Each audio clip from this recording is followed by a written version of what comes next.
Alam mo ba na isang piloto ay naging dahilan ng pagkakamatay ng 239 na tao sa ere?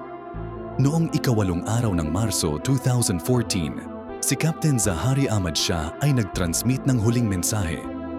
Good night Malaysian 370. Ika-una, i-19 ng umaga.